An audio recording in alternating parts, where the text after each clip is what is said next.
அருள் ஒளி இணையதளம் வழங்கும் வத்திக்கான் வானொலியின் விவிலிய தேடல் திருப்பாடல் 35 பகுதி 7. அமைதியின் தூதர்களாகும்.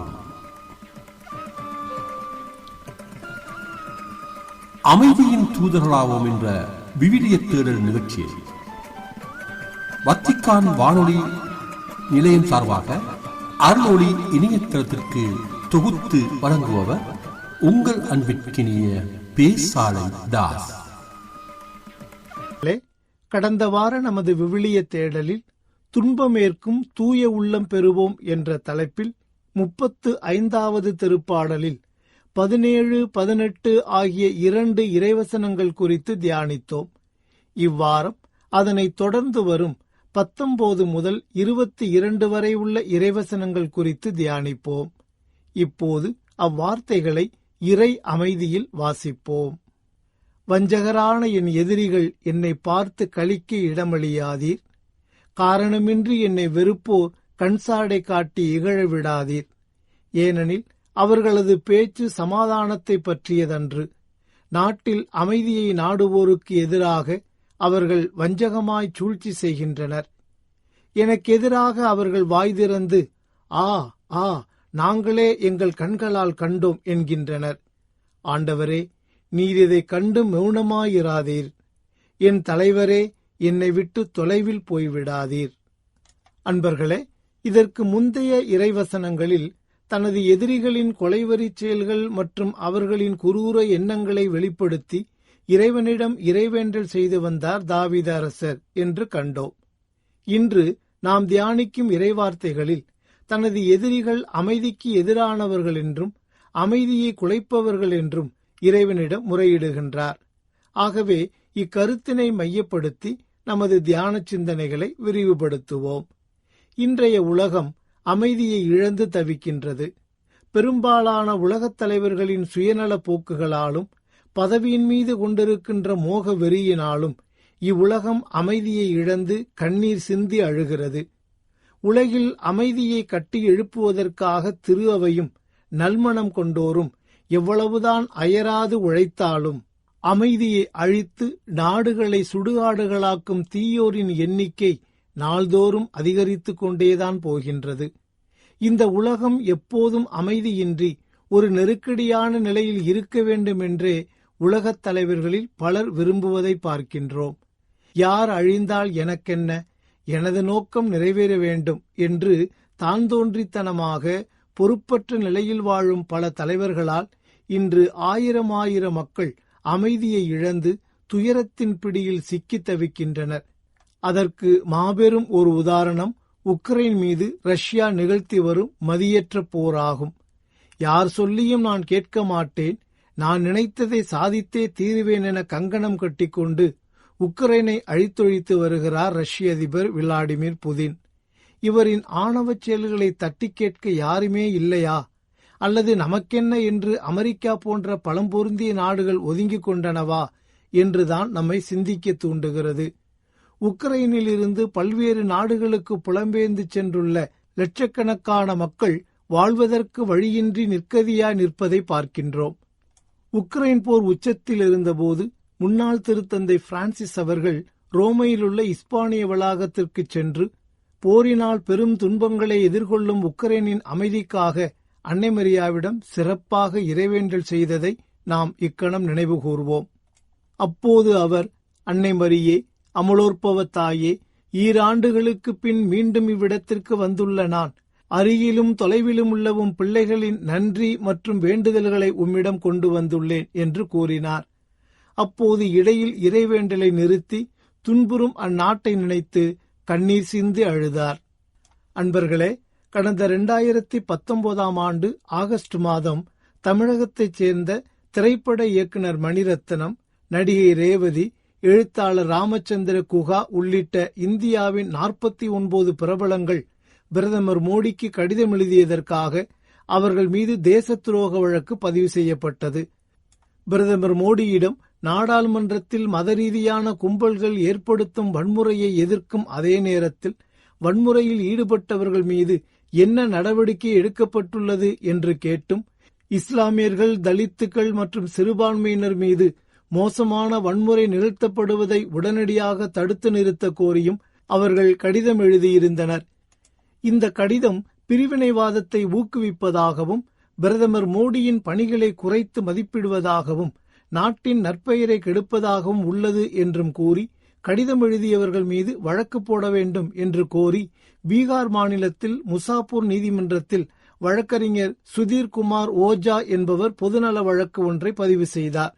இந்த வழக்கை விசாரித்த மாவட்ட தலைமை குற்றவியல் நடுவர் சூரியகாந்த் திவாரி அவர்கள் 49 பேர் மீதும் வழக்கு பதிய உத்தரவிட்டதை அடுத்து, பிரிவினைவாதத்தை தூண்டுவது, பொது அமைதியை குலைப்பது, தேச துரோகம் மற்றும் மத நம்பிக்கையை காயப்படுத்துவது போன்ற பிரிவுகளின் கீழ் வழக்கு பதிவு செய்யப்பட்டது. மதத்தின் பெயரால் இந்தியா முழுவதிலும் அமைதி சிதைக்கப்படுகிறது என்றும், இந்தியா முழுவதும் அமைதி நிலவ வேண்டும், சிறுபான்மை மக்கள் மீதான தாக்குதல்கள் நிறுத்தப்பட வேண்டும் என்று வேண்டி நல்லெண்ணத்துடன் எழுதப்பட்ட இந்த கடிதத்திற்காக தேச துரோக வழக்கு பதிவு செய்யப்பட்டது என்றால் இந்தியா எங்கே போய்க் கொண்டிருக்கிறது என்று நாம் கேள்வி எழுப்ப வேண்டியுள்ளது. அது மட்டுமன்றி 49 பேர் மீதும் பதிவு செய்யப்பட்ட இந்த தேச துரோக வழக்கிற்காக இந்தியா முழுவதிலும் உள்ள சமூக ஆர்வலர்கள், திரைத்துறையினர், அரசியல் கட்சி தலைவர்கள் பலரும் மத்திய அரசின் இச்செயலை கடுமையாக கண்டித்தனர். மேலும் பிரதமருக்கு கடிதம் எழுதியவர்கள் மத ரீதியான வன்முறை தடுக்கப்பட வேண்டும் எனவும், தாக்குதலுக்கு ஆளான மக்களுக்கு நீதி வேண்டும், தாக்குதல் நடத்தியவர்கள் மீது என்ன நடவடிக்கை எடுக்கப்பட்டுள்ளது என்றுதான் கேள்வி எழுப்பியுள்ளார்கள். இதில் மத நம்பிக்கையை காயப்படுத்தும் வகையிலோ அமைதியை குலைக்கும் வகையிலோ எதுவுமில்லை என்று சென்னை உயர்நீதிமன்றத்தின் முன்னாள் நீதிபதி ஹரிபரந்தாமன் அவர்களும் இது குறித்து கருத்து தெரிவித்திருந்தார். இதன் காரணமாகவே அமைதியை அழித்தொழிக்கும் எதிரிகளின் செயல்பாடுகள் காரணமாகவே எதிரிகளின் பேச்சு சமாதானத்தை பற்றியதன்று, நாட்டில் அமைதியை நாடுவோருக்கு எதிராக அவர்கள் வஞ்சகமாய் சூழ்ச்சி செய்கின்றனர் என்று கூறுகின்றார் தாவீது அரசர். பொல்லாரோடு என்னை ஒழித்து விடாதேயும், தீயவரோடு என்னை அழித்து விடாதேயும். அவர்கள் தமக்கு அடுத்திருப்போரோடு பேசுவதோ சமாதானம், அவர்களது உள்ளத்தில் உள்ளதோ நயவஞ்சகம் என்றும், அவர்கள் தம் மனதில் தீயனவற்றை திட்டமிடுகின்றனர், நாள்தோறும் சச்சரவுகளை கிளப்பி விடுகின்றனர் என்றும், சமாதானத்தை குலைப்பவர்களோடு நான் நெடுநாள் வாழ வேண்டியதாயிற்று. நான் சமாதானத்தை நாடுவேன், அதை பற்றியே பேசுவேன், ஆனால் அவர்களுக்கோ போர் ஒன்றில்தான் நாட்டம் என்றும் அமைதியை குலைக்கும் தனது எதிரிகள் பற்றி தாவீது அரசர் வேறு சில திருப்பாடல்களிலும் எடுத்துரைக்கின்றார். அதே வேளையில் தனது எதிரிகள் உள்ளத்திலும் நாட்டிலும் அமைதியை குலைக்க விரும்பி சதித்திட்டங்களை வகுத்தாலும் தான் என்றும் அமைதியை விரும்புபவன் என்பதை தனது நற்செயல்களால் எடுத்து காட்டுகின்றார் தாவீது அரசர். பிரியமானவர்களே, தென்னாப்பிரிக்காவின் அமைதி போராளி பேராயர் டெஸ்மாண்ட் டுட்டு அவர்கள் அமைதி குறித்து இவ்வாறு கூறுகின்றார். எங்கே நீதி இல்லையோ அங்கே அமைதி இருக்காது. இந்த அழகிய பூமியில் வசிப்பவர்கள் அனைவரும் சமநீதியை அனுபவிக்க முடியாவிட்டால் அங்கே உண்மையான அமைதியும் பாதுகாப்பும் இருக்காது.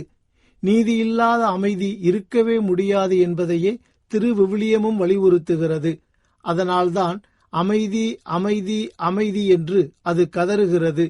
கடவுளின் ஷாலோம், அதாவது அமைதி என்பது தவிர்க்க முடியாத நீதி, நேர்மை, முழுமை, தீர்மானம் எடுப்பதில் பங்கேற்பு, நல்மனம், நகைச்சுவை, மகிழ்ச்சி, பரிவிரக்கம், பகிர்தல், நல்லிணக்கம் ஆகியவற்றை குறிக்கின்றது. கடவுளின் உருவிலும் சாயலிலும் படைக்கப்பட்டவர்கள் என்ற நிலையில் மனித உயிர்கள் எல்லையற்ற மதிப்பு கொண்டவை என்பதை நாம் எப்போது கற்றுக்கொள்ளப் போகிறோம்? சக மனிதர்களை மதிப்பு குறைவாக நடத்துவது என்பது மத நிந்தனையாகும். அவர்களை கீழ்மைப்படுத்துவதன் வழியாக அதை செய்பவர்கள் கீழான நிலையை அடைகின்றனர். நாம் மற்றவர்களோடு உடன் பிறந்த உறவு நிலையில் இணக்கமாக வாழ்ந்தால் மட்டுமே நல்மனம் கொண்ட மனிதர்களாக அமைதியுடன் ஒன்றிணைந்து பயணிக்க முடியும்.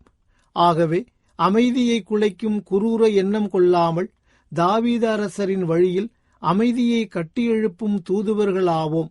அதற்கான இறையருளை இந்நாளில் இறைஞ்சி மன்றாடுவோம். அன்பு உள்ளங்களே, ஓர் சிறிய இறைவேண்டலுடன் இன்றைய விவிலிய தேடல் நிகழ்வை நாம் நிறைவு செய்வோம். அன்பு ஆண்டவரே, என் அமைதியை உங்களுக்கு அளிக்கிறேன், என் அமைதியையே உங்களுக்கு விட்டுச் செல்கின்றேன், இந்த உலகம் தர முடியாத அமைதியை உங்களுக்கு தருகிறேன் என்று கூறியவரே, இதோ இந்நாளில் உலகம் முழுவதும் அமைதி நிலைவிட வேண்டுகிறோம். இன்றைய உலகச் சூழலில் உள்ளத்திலும் உலகத்திலும் அமைதியின்றி தவிக்கின்றோம். ஒரு சிலரின் சுயநலம் 1000 மக்களின் அமைதியை பறித்து விடுகிறது.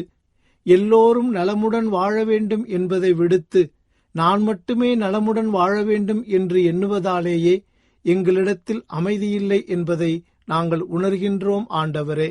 ஆகவே சுயநலம் விடுத்து பிறநலம் நாடி எங்கள் உள்ளங்களிலும் இல்லங்களிலும் அமைதியை நிலைபெறச் செய்ய எங்களுக்கு உதவியருளும். நாங்கள் ஒவ்வொருவரும் அமைதியின் கருவியாக மாறி என்ற தலைப்பில் இன்றைய விவிலிய தேடல் நிகழ்ச்சியை உங்களுக்கு வழங்கியது வத்திக்கான் வானொலி. இதுவரை நீங்கள் செவியுற்றது விவிலிய தேடல். அமைதியின் தூதர்களாவோம் என்ற தலைப்பிலே விவிலிய தேடல் நிகழ்ச்சியை உங்களுக்கு தொகுத்து வழங்கியது உங்கள் அன்பிற்கினிய பேசாலை தாஸ்.